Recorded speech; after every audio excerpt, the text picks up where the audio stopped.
माँ चंद्रघंटा माँ दुर्गा की तीसरी शक्ति की पावन कथा। शारदीय नवरात्रि के तीसरे दिन माँ चंद्रघंटा की पूजा अर्चना की जाती है। साथ ही उनके नियमित व्रत उपवास रखा जाता है। सनातन शास्त्रों में निहित है कि माँ ममता की सागर हैं। उनकी महिमा निराली है। अपने भक्तों का उद्धार करती हैं और दुष्टों का संहार करती हैं। धार्मिक मत है कि शारदीय नवरात्रि के तीसरे दिन श्रद्धा भाव से माँ चंद्रघंटा की उपासना करने से साधक की सभी मनोकामनाएं यथाशीघ्र पूर्ण होती हैं। साथ ही घर में सुख समृद्धि और खुशहाली आती है। अगर आप भी माँ चंद्रघंटा की कृपा के भागी बनना चाहते हैं तो विधि विधान से माँ की पूजा उपासना करें। साथ ही पूजा के समय व्रत कथा का पाठ अवश्य करें। चिरकाल में महिषासुर नामक असुर का आतंक बढ़ गया था। उसके आतंक से तीनों लोक में हाहाकार मच गया था। भगवान द्वारा प्रदत्त अतुल बल से महिषासुर बहुत शक्तिशाली बन गया था। वह शक्ति का दुरुपयोग कर स्वर्ग पर अपना आधिपत्य जमाना चाह रहा था। इस प्रयास में वह लगभग सफल भी हो गया था। उस समय स्वर्ग के देवता भयभीत हो उठे। स्वयं स्वर्ग इंद्र नरेश भी चिंतित हो उठे। महिषासुर स्वर्ग का सिंहासन पाना चाहता था। उस समय सभी देवता ब्रह्मा जी के पास गए और उनसे सहायता मांगी। ब्रह्मा जी बोले, वर्तमान समय में तो महिषासुर को परास्त करना आसान नहीं है। इसके लिए हम सभी को महादेव के शरण में जाना पड़ेगा।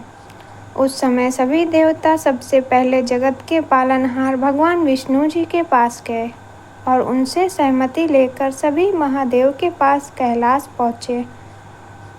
स्वर्ग नरेश इंद्र ने अब बीती महादेव को सुनाई। स्वर्ग नरेश इंद्र की बात सुन महादेव क्रोधित होकर बोले, महिषासुर अपने बल का गलत तरीके से प्रयोग कर रहा है। इसके लिए उसे अवश्य दंड मिलेगा। उस समय भगवान विष्णु और ब्रह्मा जी भी क्रोधित उठे और उनके क्रोध से एक तेज प्रकट हुई। यह तेज यानी ऊर्जा उनके मुख से प्रकट हुई। इसी ऊर्जा से एक देवी प्रकट हुई। उस समय भगवान शिव ने देवी माँ को अपना त्रिशूल दिया। भगवान विष्णु ने अपना सुदर्शन चक्र दिया। स्वर्ग नरेश इंद्र ने घंटा प्रदान किया। इस प्रकार सभी देवताओं ने देवी माँ को अपने अस्त्र शस्त्र दिए। तब माँ चंद्रघंटा ने त्रिदेव से अनुमति लेकर महिषासुर को युद्ध के लिए ललकारा। शास्त्रों में निहित है कि कालांतर में माँ चंद्रघंटा और महिषासुर के मध्य भीषण युद्ध हुआ। इस युद्ध में माँ के प्रहार के सामने महिषासुर टिक ना सका। उस समय महिषासुर का वध कर माँ ने तीनों लोकों की रक्षा की। तीनों लोकों में माँ के जयकारे गूंजने लगे। कालांतर से माँ चंद्रघंटा की पूजा उपासना की जाती है। माँ अपने भक्तों के सभी दुख हर लेती है। साथ ही सुख समृद्धि और शक्ति प्रदान करती हैं। अतः साधक श्रद्धा भाव से शारदीय नवरात्रि के तीसरे दिन माँ चंद्रघंटा की उपासना करते हैं। तो दोस्तों, जो भी ये व्रत रखता है तो इस व्रत में माँ चंद्रघंटा की कथा जरूर सुननी चाहिए। तो अगर वीडियो पसंद आई हो तो वीडियो को लाइक और हमारे चैनल को सब्सक्राइब करें।